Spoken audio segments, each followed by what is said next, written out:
자, 우리는 지금 요한계시록을 이 시간에 다루고 있습니다. 요한계시록을 하나의 드라마, 시네마 한 편이라고 보인다면, 여러분 그 아카데미 작품상을 받는 영화들을 보면 아주 그 구성 요소와 짜임새, 각본, 어디 하나 나무랄 데 없는 그런 구성과 내용을 가지고 있죠. 저는 조금 전에 잠깐 생각하기를, 요새 그 17분인가 TVN에서 참 좋은 드라마들을 어떨 때 긴 것은 24편도 방영하고 16회도 하는데, 요한계시록을 24회 연속 드라마로 찍으면 얼마나 멋질까, 이런 상상을 해봅니다. 그래서 그런 생각을 해봤습니다. 우리도 TVN 같은 크리스찬 TVN을 하나 만들어서 기독교 영화를 월화 드라마, 수목 드라마, 그 다음에 금토 드라마, 그리고 이제 주일은 나와서 하나님 찬양하고 말이에요. 그런 좀 해보면 얼마나 드라마 만들 게 많아요. 믿음의 인물들 이야기만 좀 각색을 좀 잘해가지고요, 좋은 연기자 좀 세워서. 그 패션 오브 크라이스트 같은 영화는 지금도 우리 머릿속에 남잖아요. 근데 지난번에 바울 이야기는 좀 엉성해. 좀 그렇게 엉성하게 만들지 말고 좀 드라마틱하게 만들면 참 좋겠다. 특별히 우리 요한계시록을 하나의 시네마 드라마로 본다면, 주인공은 당연히 삼위일체 하나님이 되겠죠. 특히 성경에 게시된 하나님의 이제 특징들을 지난번에 제가 소개할 때에, 하나님 그러면 이제 세 가지 방면에서 우리가 논할 수 있다고 그랬죠. 먼저는 창조주 하나님. 그게 이제 요한계시록 4장에 나타난 것이다. 그 다음에 구속주 하나님. 그건 이제 5장에 게시된 것이다. 그 다음에 이제 6장부터 우리가 지금 현재 다룬 심판 시리즈 같은 걸 보면 무슨 하나님을 보시나요? 심판주 하나님. 이게 이제 하나님의 3요소죠, 그죠? 그런 장면들이, 요소가 다 있잖아요. 그러니까 드라마를 만들면 얼마나 훌륭해요. 여기에 드라마틱한 일은 아니지만, 이제 이 모든 일을 있게 하신 것은 작정하신 하나님이 계시기 때문에, 그죠? 또 삼일째 하나님의 구속 언약이 있었기 때문에 이런 일들이 가능한 거죠. 영원 전에 하나님께서 스스로, 성부 하나님은 이제 모든 이제 설계 도면을 다 그려서 천지 창조를 하시고, 그러니까 여러분, 인간이 죄를 지어서 타락할 때는 이 길로 자동으로 가게 해놓고, 또 순종할 때는 이렇게 복을 가게 하고, 모든 프로그램이 다 이제 성부 하나님에 의해서 탁 정착이 된 거잖아요. 내비게이션 봐요. 탁 가다가 어디를 가더라도, 오늘도 오다가 엉뚱한 길을 들어섰는데 어떻든 거 돌리는 거야. 돌리고 막 해서 가시는 거야. 끌고 우리 교회까지 오게 하시는 것이 견인교리잖아요. 목적지를 딱 쳤으니. 그렇잖아요. 그 성자 하나님은 이제 총대를 매는 거죠, 그죠? 참 불행한 것은 이런 거 아세요? 죄는 내가 지었잖아요. 그런데 갚을 수 있는 죄값이 있고 내가 갚을 수 없는 죄값이 있단 말이에요. 사람을 이제 살인하면 이제 살인자가 돼서 사형 선고 받잖아요. 그렇죠? 그런 사형 선고 받으면 내가 다른 사람을 죽였으니까 나도 이제 죽임을 당하니까 어떻게 보면 죄값을 동해 보복법에 의하면 치른 거예요. 물론 뭐 여러 명 죽였을 경우에는 뭐 사형을 죽인 숫자만큼 시켜야 뭐 동일 비례 원칙에 따라 꼭 같아질지 모르지만 어떻든 목숨값은 목숨으로 갚고 하는 거예요. 그런데 뭐 실수로 예를 들어서 뭐 엄청난 부잣집을 불을 태웠어.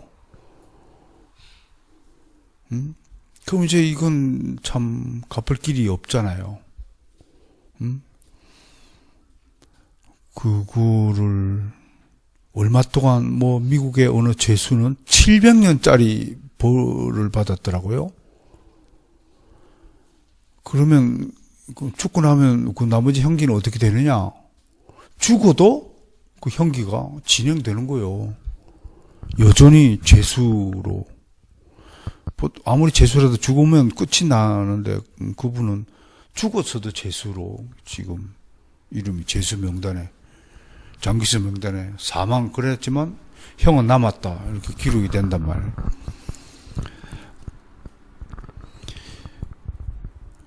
오직 갚을 수 없는 죄값이 뭘까요?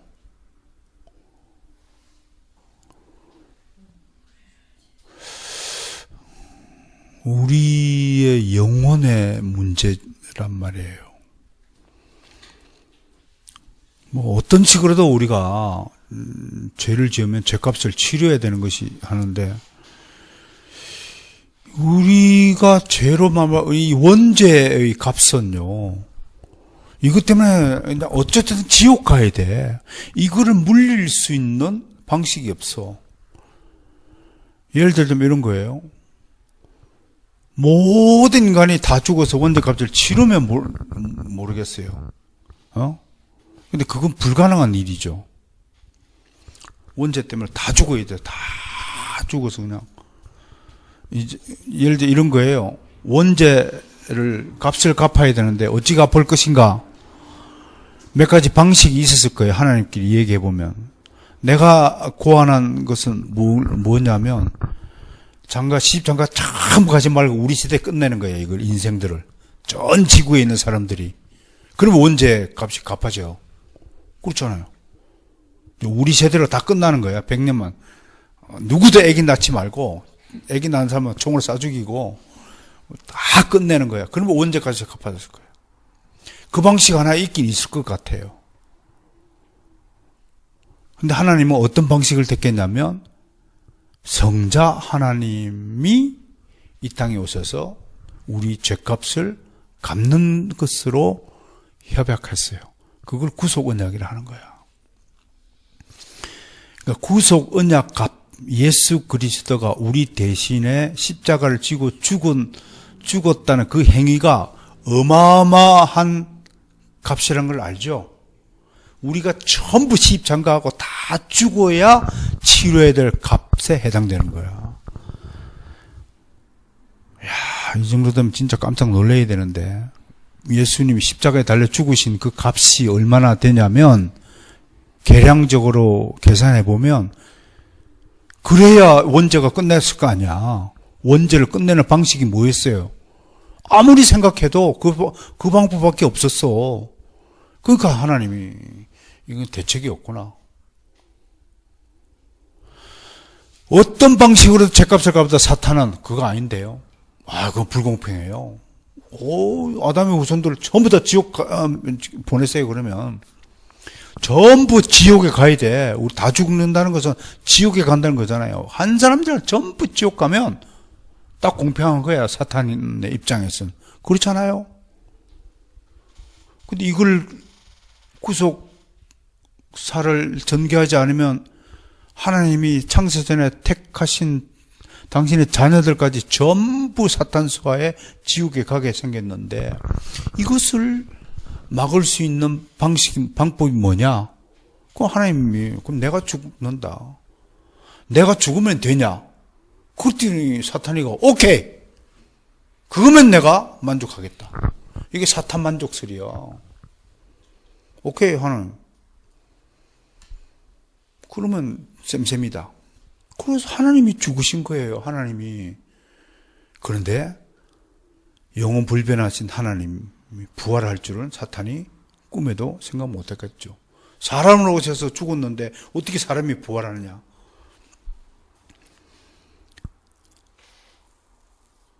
네, 여러분, 이 요한계시록에는 그러한 사탄의 그 불순종, 그 대적함, 사사건건 하나님 나라의 일을 방해하는 그 사탄의 속성, 행위들을 철저하게 심판하는 모습이 담겨 있어요. 이걸 우리가 좀 다루는 거예요. 그래서 마지막 심판이 뭐예요? 7 대접 심판이에요. 그게 오늘 여러분에게 나눠준 15장, 16장 프린트입니다. 그 전에 지난 시간에 우리가 14장 약간 못했죠? 오늘 6절부터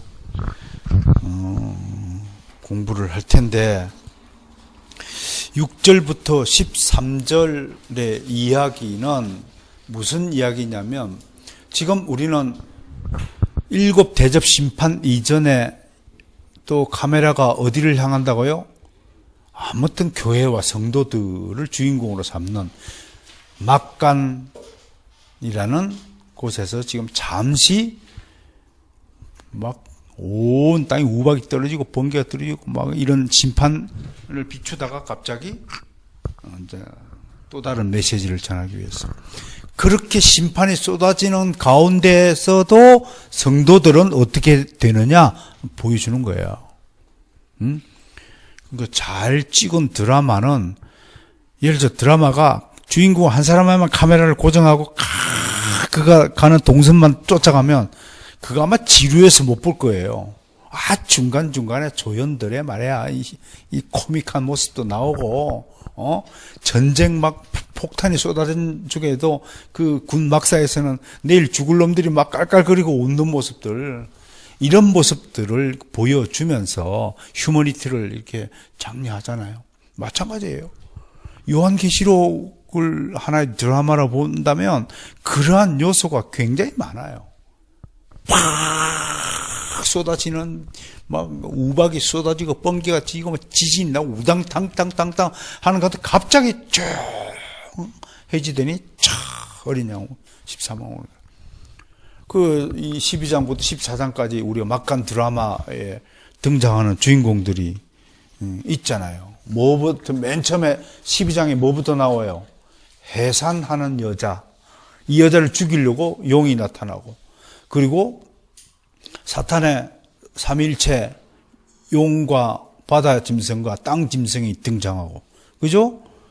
막 잡아 죽이려고 했지만 결국은 14만 4천 명이 어린 양과 함께 서 있으니까 그 누구도 건드리지 못하는 모습으로 딱 나오잖아요.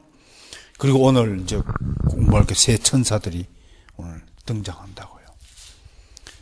이제 새 천사들이 왜 등장하느냐? 저쪽에 몇 놈이에요? 용, 바다 짐승, 땅 짐승이고 이쪽도 새 천사요. 와, 이게 참 동해 보복법이요. 같은 비유를 하는 거야. 그 얘기하는 거. 왜 새 천사가 등장하느냐? 이게 구조적으로 따져보면 저쪽에 지금 등장하니까 우리도 셋으로 등장한다. 그래 놓고 이제 마지막 추수 이야기로 14장을 마감한단 말이에요. 자, 내용이 대충 이제 또 감이 잡히죠? 일주일 만에 또 하얘졌을 것이라고 생각이 돼서, 계속 이렇게 반복하고 복습하고 장면들을 기억하면서 다시는 요한계시록의 이 구조와 내용물, 이 메시지들을 잃어버리지 않기를 주의 이름 축원합니다. 성령께서 돌머리들에게 은혜를 주시사 좀 기억하는 머리가 되게 하시고, 이게 여러분 머리에 기억하지 말고 이렇게 가슴에 담으란 말이에요. 가슴에. 좋은 영화, 옛날에 그 중학교 다닐 때 제가 지금도 가슴에 남아있는 영화가 있는데 그 빠삐용이에요. 빠삐용 보셨어요? 그 너무 정말 감동적이잖아요. 그리고 졸업이라는 영화가 있었어요. 더스틴 호프만. 그 빠삐용에도 나와요, 더스틴. 나 그 배우를 참 좋아했어요. 졸업식, 그 결혼식장에 쳐다보고 여자를 데리고 그 차를 타고 떠나가는 그 장면, 그때 눈에 선해요. 이게 머리에 기억된 것 같지만요, 가슴으로 감동한 것이 머리에 기억이 남는 거예요. 그게 신비의 세계여야 된단 말이에요. 이거는 우리가 이게 석비야, 석비, 돌석자. 우리 머리를 낙관하지 마세요. 돌아서면 까먹어요. 그러니까 하나님 말씀을 마음의 감동으로 받아들인 사람만이 이게 기억하는, 영원토록 잃어버리지 않고 기억한다 라는 것을 알려두면서, 요한계시록에 이 세 가지 심판이 있잖아요. 맨 처음에 인심판, 사이에 7장이라는 막간이 있고요. 그 다음에 나팔심판, 사이에 12장, 14장 막간 드라마가 또 있고, 그리고 이제 대접심판 가기 전에 우리가 지금 또 갑자기 카메라 장면이 바뀌어서 이 모습 보는 거예요. 그 세 천사 얘기 봅시다.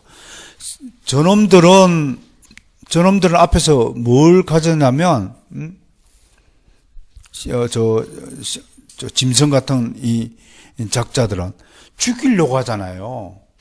해를 입은 여자, 해산한 여자. 이 궁극적 목적이 뭐예요?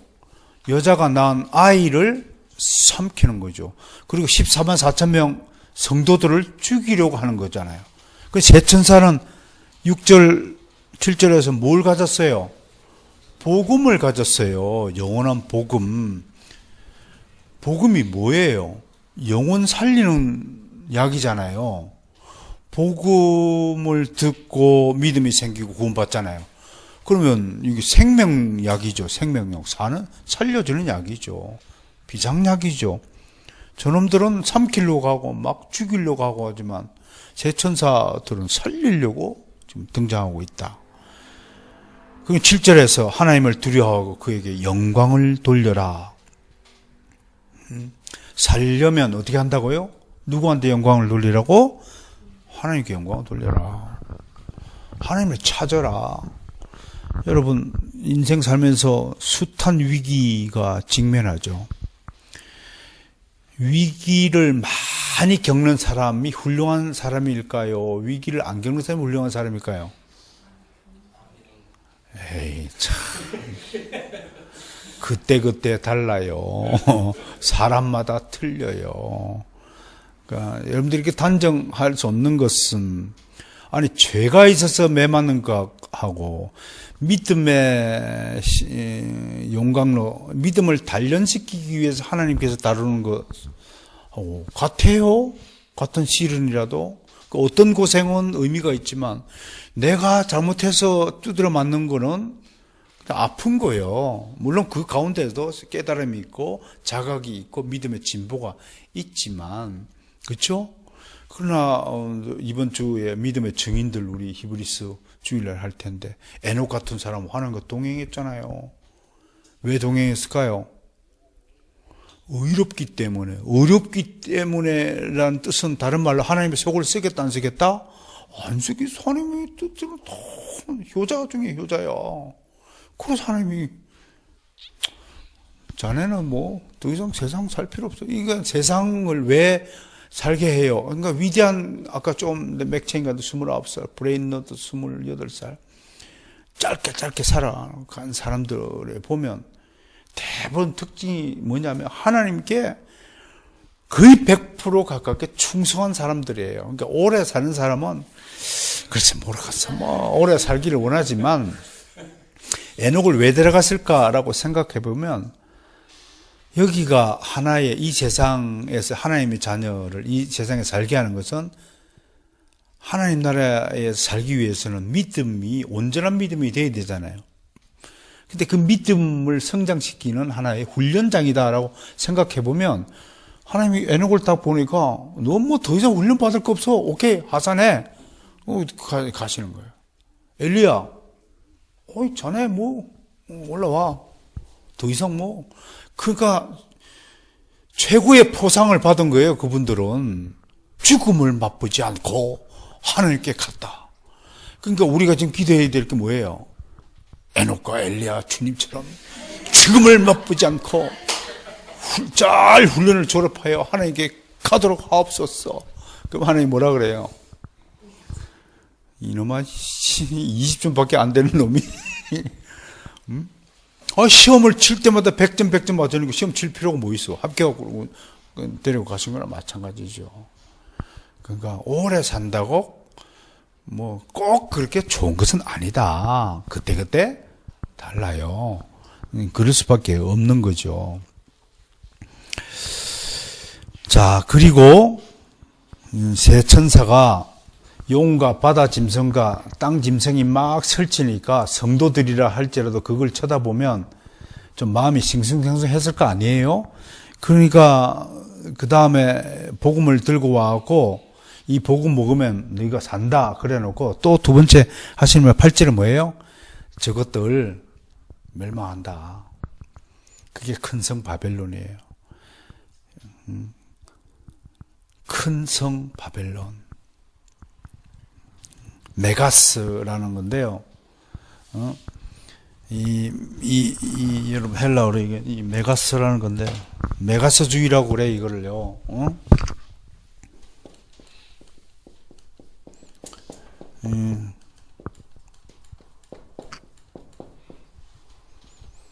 메가스주의라고 하는 거예요. 이게 이제 뭘까요? 이게 뭘까요?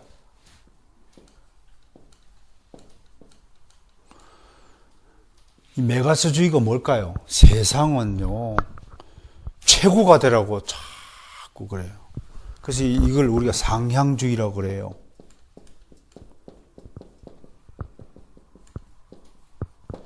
상향주의. 최고가 돼. 탑으로 올라가라, 탑으로 자꾸 올라가는 거야. 내가 두 가지 종교가 있다 그랬죠. 하나는 인간이 하나님께 올라가는 종교. 이거 상향 종교라고 그랬어요. 기독교를 제외한 모든 타 종교들은 다 인간이 신을 찾는 거예요. 근데 우리 기독교만 뭐예요? 하향이에요, 하향. 하나님의 신적인 존재가 카네이션, 육신이라는 존재로 인 안으로 들어온 종교예요. 그래서 인카네이션을 성육신이라고 말하는 거예요. 이거를 비하 그런 거 비하. 휴물레이션이라고 그래 이거를요.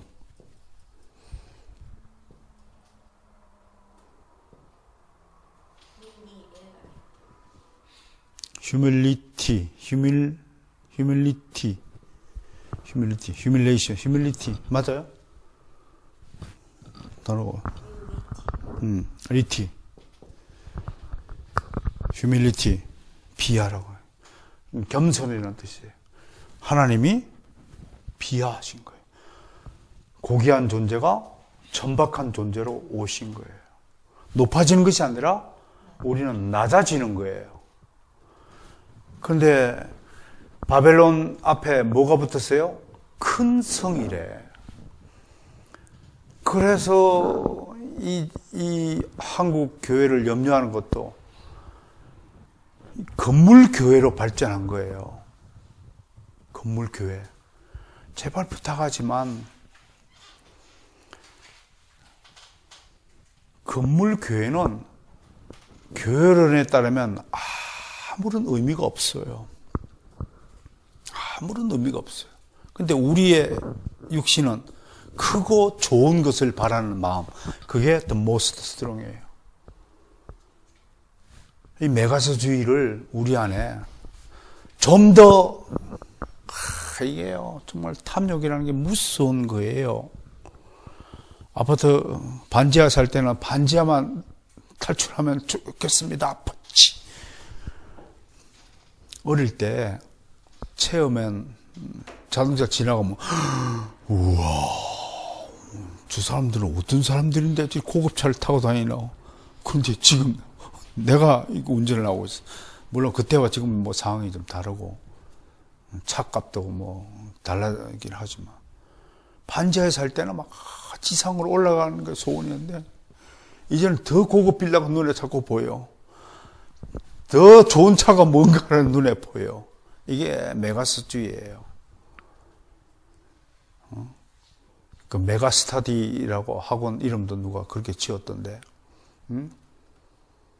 최고 공부다. 그건 세상 공부에는 합당하지만 주의 공부할 때는 그렇게 메가스주의를 하는 거 아니라는 거예요. 바벨론이라는 앞에 큰이라는 메가스라는 단어를 붙였다라는 것이 뭐냐면 세상 왕국이 그런 거예요. 세상 왕국 크고 화려하고 잘 먹고 잘 사고 삐까번 척하고 치장하고 폼내고. 15장에 가면 음녀가 나오는데요. 음녀는 각종 보석으로 치렁치렁 치장하는 거. 그러니까 저는 신기하게 뭐 제 개인적인 얘기니까 꼭 옳다고는 말하지 못하지만 아무튼 학교 다닐 때부터 가장 심하게 하고 막 귀걸이 발걸이 막 치장한 여자는 아무튼 쳐다도 안 봤어요. 꼴도 보기 싫어. 뭐 이상한 여자 같아요. 좀 수수하게 그냥 진짜 실력 있는 사람, 진짜 인격 있고 진짜 참되신 분들은 그렇게 외모를 그렇게 꾸미지 않아요. 그냥 수수하게 있어도 좋은 것 같아요. 너무 그냥 이렇게 안 꾸몄으면 좋겠고 딱 우리 바로선 교회 식구들처럼만 살았으면 딱 좋겠어요. 이게 좋아. 더 이상 잘 되려고 하지 말어. 그러니까 우리는 이제 우리 안의 문제를 좀 놓고 씨름합시다. 이건 바깥에 있는 문제잖아요. 눈에 보이는 거지만 우리는 내면의 문제를 놓고 좀 씨름하자고. 이 안에 계시는 성령님과 좀 친해지기 위해서 기도 좀 하고, 또 이 머리는 신적인 지식을 좀, 하나님에 관한 지식을 좀 넣고, 이 가슴은 좀 그리스도의 사랑으로 풍만하게 하고, 이 눈탱이는 돈도 봐야지, 물론. 돈도 필요하니까 돈도 봐야 되지만, 어떻든, 좀 하나님의 뜻을 바라보고, 무엇이 하나님의 뜻인가, 그 생각하고, 사는 인생이 되어야 된다고요. 그렇지 않으면, 여러분, 모든 인생을 내 마음을 기준으로 하면, 이놈의 마음은 똥간에 갈 때와 나올 때가 다 틀리잖아요. 좋을 때는 그런 나쁠 때는 획 돌아서고, 그러면 이게 한도 끝도 없는 거예요. 하나님의 뜻을 다 기준으로 세워서 이게 하나님의 뜻이냐 아니냐를 놓고 분별하면 분명히 방향이 나와요. 내가 이 일에 가담해야 될 것인가, 이 말을 해야 될 것인가 안 해야 될 것인가, 이걸 선택해야 될 것인가 말아야 할 것인가.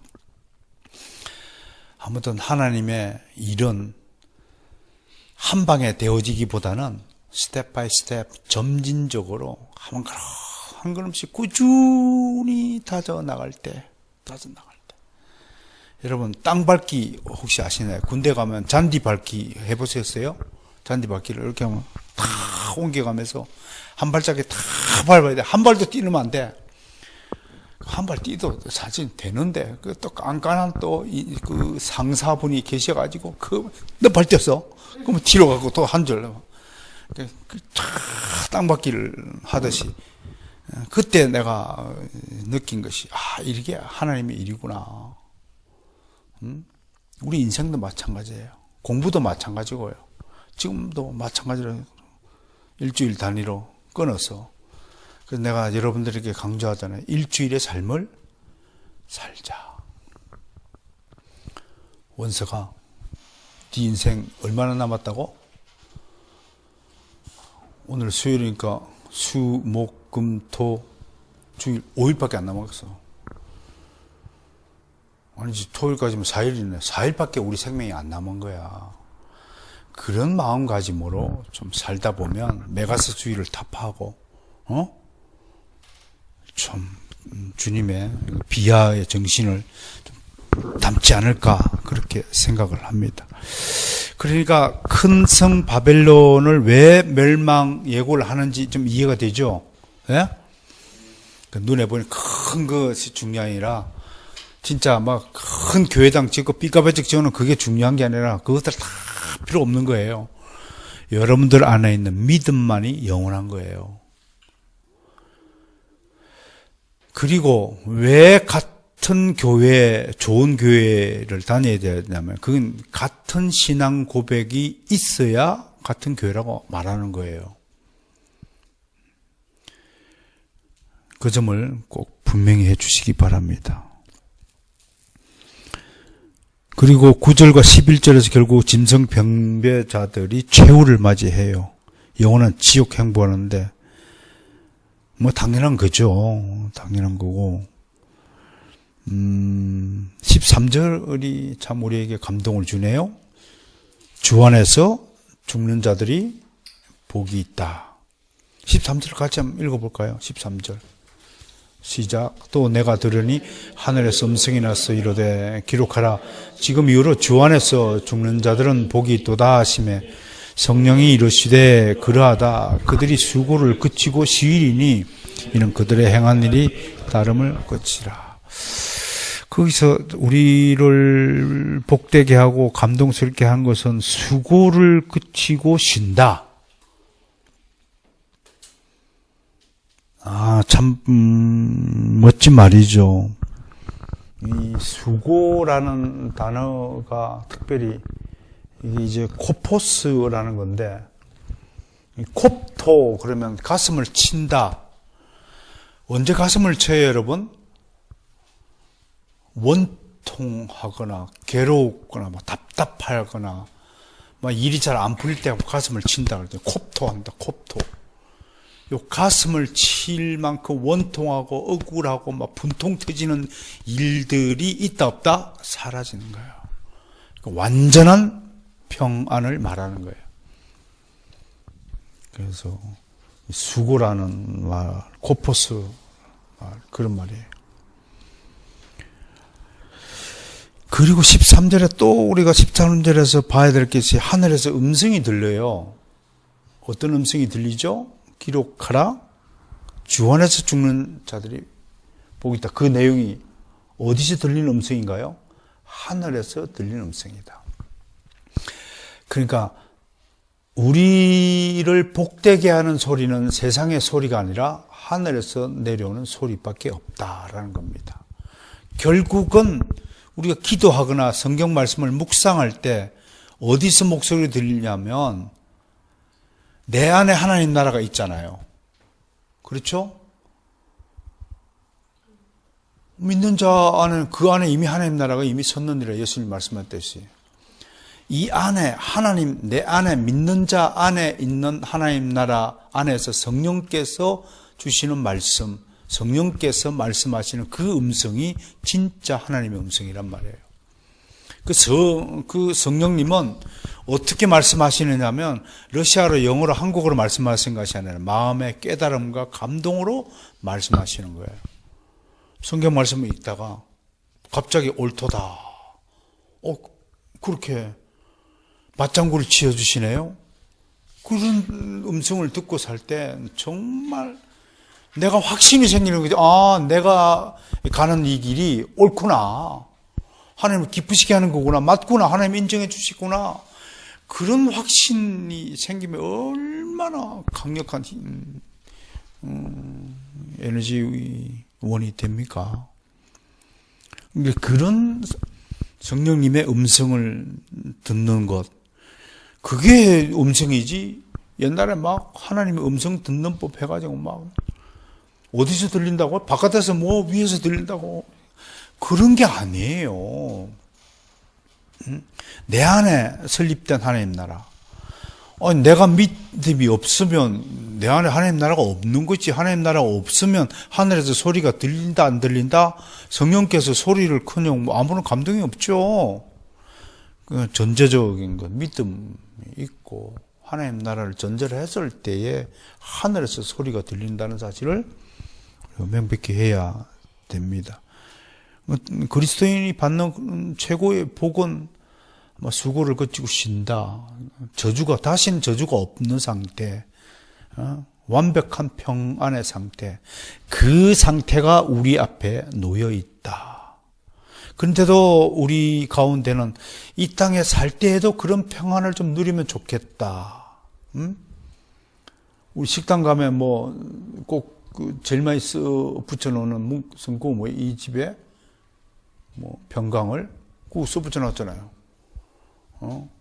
저희 종의 집이 복되게 하소서 그런 것도. 그러면 그걸 읽을 때마다 저 사람이 진짜 종이라면 복이 될 텐데, 저 사람이 진짜 종일까? 저게 종일까? 그 생각 해봐. 아니, 내 마음대로, 내 좋아하는 대로 사는 사람이 턱 종의 집에 복을 받게 하소서. 지가 종이 아니면서, 지가 주인공이면서 복을 받게 해달라. 그건 좀 넌센스 아닐까요? 할 때, 정말 그런 문구를 볼 때마다, 주님의 말씀을 볼 때마다, 주여, 이 집 주인이 정말로 참된 주의 종이 되기를 원하나이다. 난 그렇게 기도해요. 그분을 위해서. 그러니까 어디 밥 먹으러 갈 때나, 어디가 식당 주인을 위해서도 꼭 기도하는 거 잊지 않았으면 좋겠어요. 까먹는데. 자, 이제 14절부터 20절까지 오늘 보고 말씀을 마칠 건데요. 본문에서는 곡식 추수의 비유를 통해 그리스도께서 성도를 구원하신 장면과 포도송이의 수확을 통해서 불신자들에게 임할 심판의 진노가 17절부터 20절까지 그렇게 묘사되어 있습니다. 여기서 기독교의 선구원 후 심판의 교리가 등장합니다. 곡식은 알곡이잖아요. 그죠? 알곡을 먼저 추수한 다음에 나머지 가라지로 상징되는 포도송이는 짓밟혀 으깨어갖고 피투성이가 되게 만든다. 그 비유를, 그 이야기를, 메시지를 곡식 추수와 포도송이 추수를 통해서 우리에게 들려주고 있다.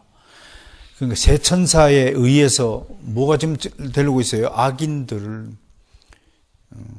의인들은 14만 4천 명은 곳간에 들여지고 하나님 나라에 들여지고 악인들은 이렇게 처절하게 심판받는다라고 합니다.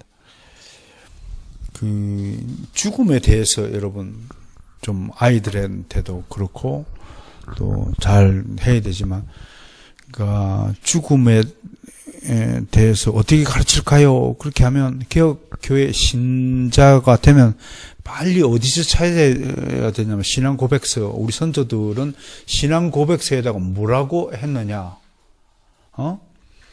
그런 것들을 빨리 찾아봐야 돼요. 여러분들이 앞으로 이제 사역자들 글을 쓰고 뭐 하면 항상 기독교 강요하고 신앙 고백서, 한 60여 개 되잖아요. 우리 선조들이 물론 60여 개, 저희들처럼 학문적으로 신학을 전문적으로 연구하시는 분들은 60개 다 읽어보고 공부를 해야 되지만, 그 기본적으로 유럽 3대 일치 신조 하이델베르, 벨직, 도르트, 또 그 다음에 우리 웨스트민스터 5대 문서, 이 정도는 늘 깨쳐야 되고 있어야 된다. 그럼 하이델베르크 요리문답에서 죽음에 대해서는 신자의 죽음은 죄값을 치르는 것이 아니라 죄 짓는 것을 그치는 것이다.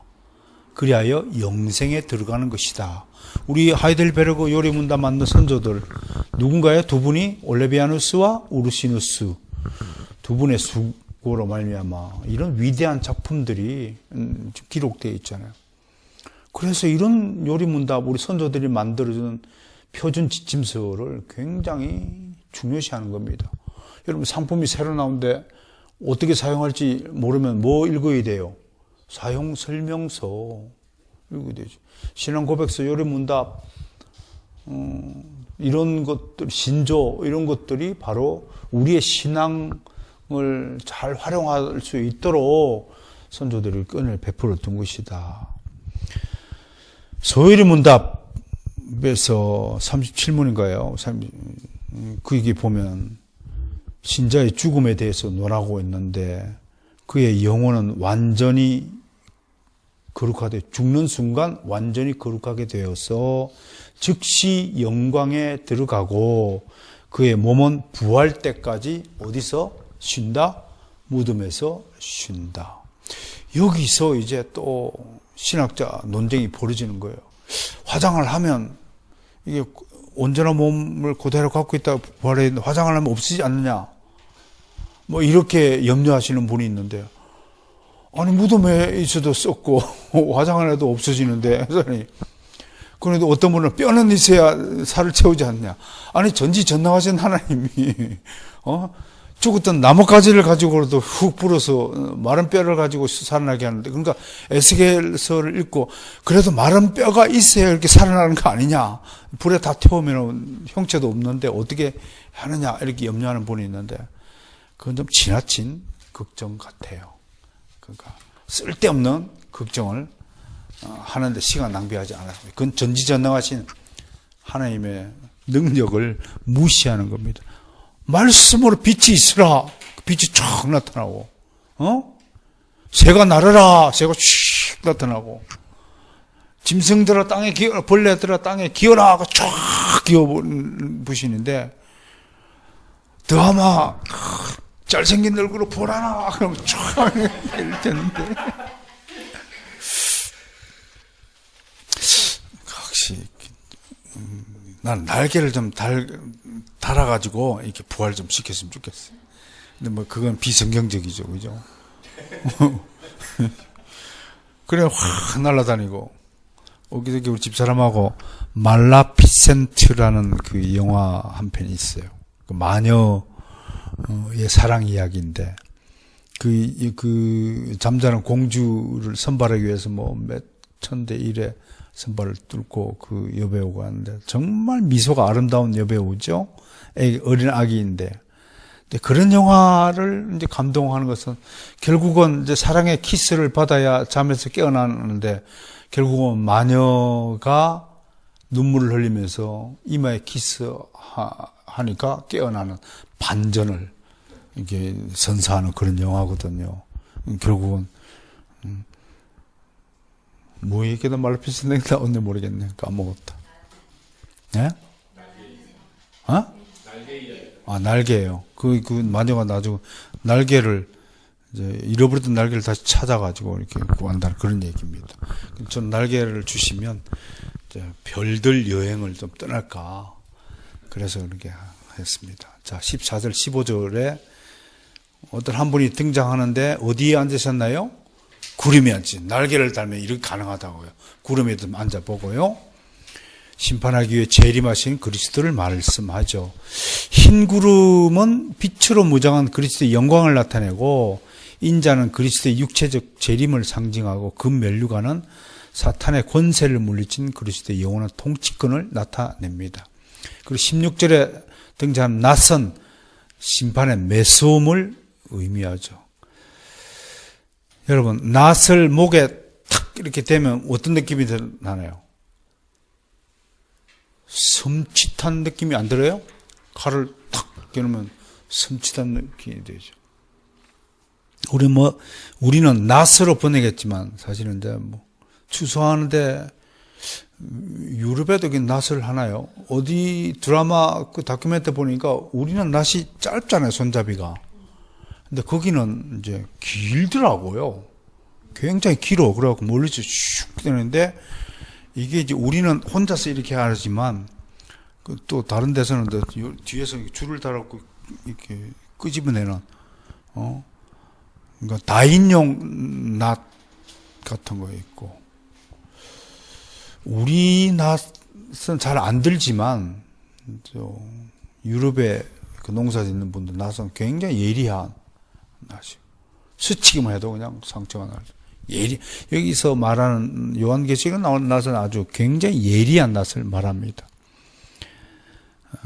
그러니까 추수 때에 낫으로 탁 해서 알곡은 곡간에 들이고 가라지는 마태복음 13장에 보면 가라지는 단으로 묶어서 불에 태우는 것으로 비유가 되는데 여기서는 포도송이가 등장해요. 포도송이를 등장하는 것은 그걸 이제 포도통에 넣어서 으깨잖아요. 으깨잖아요. 으깨면 무엇을 연상할 수 있나요? 피빛을 연상하잖아요. 그 악인들의 피가 심판의 대상이 된 악인들의 피가 이렇게 흥건히 고일 것이다. 온 세상에. 그걸 이제 말하기 위해서 포도송이 추수 예를 드는 거 17절부터 20절까지. 그 저주와 형벌의 심판을 상징하죠. 이 추수는 두 천사에 의해 진행되는데 저쪽은 바다 짐승, 땅 짐승이 괴롭히잖아요. 그러니까 우리도 두 천사가 반대로 맞서서 심판 진행한 거예요. 그래서 알곡 추수는 그리스도가 직접 행하는데 봐봐요. 그리스도 여자가 해산한 아기를 용이 삼키려고 하니까 그에 대해서는 그리스도가 나서서 택한 백성을 구원하시는. 나머지 바다 짐승, 땅 짐승 누가 상대해요? 두 천사가. 그러니까 하나님이 아브라함에게 세 천사로 왔는데 그 중에 한 분은 하나님일 수도 있고 이 세 천사 중에 한 분은 주님일 수도 있다. 얼마나 하나님이 천사로 화해서 할 수 있으니까요. 진행되는데 알곡 추수는 그리스도가 직접 행하신다는 것 좀 차이가 있어요. 아주 미묘한 차이죠. 그리고 18절에 보니까 포도가 익었다라는 것은 뭐냐면 이제 고난 중에 있는 성도들이 부르짖음이 하늘에 상달돼서 신원의 때 우리의 부르짖는 소리에 하나님이 응답하는 때 갚아주는 것, 이게 신원이잖아요. 우리의 요구를 갚아주는 때가 이르렀다 라고 하는 거죠. 포도즙과 피를 연관시키는 포도비의 절정입니다. 그래서 이 포도 틀에다가 넣어가지고 으깨잖아요. 포도를 으깨면은 상상해 보세요. 그러면서 이 포도즙으로 비유된 이 피가 20절에 보면 얼마나 퍼지냐면 1600스타디온에 걸쳐서 퍼진다는 전 팔레스타인을 말하는 거예요. 전 팔레스타인에 있는 악인들이 이렇게 전 세계 처참하게 멸망당할 것이다. 심판당할 것이다. 그걸 말씀하시는 거예요. 그러니까 지금 지상에 있는 지금 시대에 살아가는 우리들에게 말씀을 하자면 아무리 지금 우리 정부 또 세상 또 불신자들 타 종교인들 합세하여서 기독교회를 막 질타하고 사태질하고 돌멩이를 던지고 깔아뭉개려고 하더라도 우리는 교회는 절대로 없앨 수 없다. 저희 마음대로 안 된다. 그 이유는 하나님이 지켜주신다. 수호자가 반드시 있어서 교회를 지켜주신다. 라는 사실을 확신하셔야 됩니다. 또 이것은 개인적으로도요, 제가 여러분들에게 정말로 당부하고 싶은 것은 여러분들이 하나님을 믿는 하나님의 자녀라는 사실을 더 강하게 확신하셔야 돼요. 어떤 부모가 자식이 잘못되고 자식이 팔려가는 것을 그냥 눈뜨고 지켜봐요. 자식을 위험에서 구출하기 위해서는 부모는 생명의 위험을 감수합니다. 그건 하나님이 주신 부모입니다. 문제는 무조건적으로 자식을 막 애착하고 하는 것 때문에 문제이지, 자식을 중시하는, 목숨보다 더 귀하게 여기는 그 마음은 하나님이 우리 성도들을 생각하는 것을 예표적으로 보여주는 것이기 때문에 그거 무시할 수 없는 거죠. 그러니까 우리가 하나님의 자녀로서 우리 아버지 하나님이 나의 모든 갈 길을 다 지도해 주시고, 특히 에녹처럼, 노아처럼, 다윗왕처럼 하나님의 마음에 합했을 경우엔 어떠한 것에서도 우리는 승리할 수 있다. 안전하게 보호받을 수 있다. 그리고 파라의 축복이 뭔가요? 번성케 되는 축복 받아야 된다. 이와 동시에 여러분들에게 마지막으로 우리 교회적 입장에서, 바로선 개혁교 입장에서 꼭 말씀을 드리자면, 아까 로버트 맥체인 목사의 책에서 그가 쓴 일기, 친구에게 보낸 편지 내용 중에 하나가, 교회는 당연히 부흥되어야 된다. 근데 교회가 부흥되지 못한 것은 우리가 준비가 되어 있지 않기 때문이다. 라는 것입니다. 우리 절대로 숫자적인 규모나 뭐 이런 것을 바라서가 아닙니다. 그러나 어떻든 간에 교회는 새로운 사람들이, 새로운 구원받은 영혼들이 계속해서 밀쳐 들어오는 역사가 일어나야 된다. 그런데 왜 일어나지 않느냐? 우리 가운데 그러한 부흥을 방해하는 게으른 자, 기도하지 않는 자, 육적인 자, 영적인 일을 추구하지 않고, 예수님이 그랬잖아요.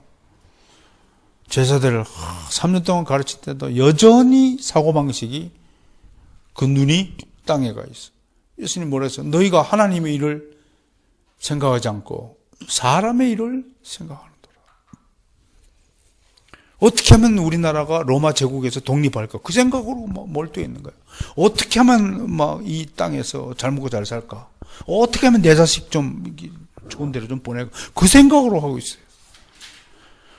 중요한 것은 그게 아니잖아요. 어떻게 하면 내가 하나님 나라를 확장하고 기경하는 데 쓰임받을 수 있을까? 어떻게 하면 좀 훌륭한 부모로서 우리 자식들에게 하나님의 이 믿음을 좀 선물할 수 있을까? 내가 선물하는 건 아니지만 좀 하나님에 대한 지식을 좀 더 많이 집어넣어 줄까? 그것이 우리 일생의 목표가 되어야 됨에도 불구하고 계속해서 이 눈이 뭘 바라봐요? 하나님을 바라고, 이 머리는 오늘 저녁에 내가 하나님을 향해서 뭘 해야 되는가, 뭘 생각해야 되는가, 그런 것에 집중되지 않는 사람들로 인해서 교회가 부흥되지 않는다고 하는 사실을 유념해야 합니다.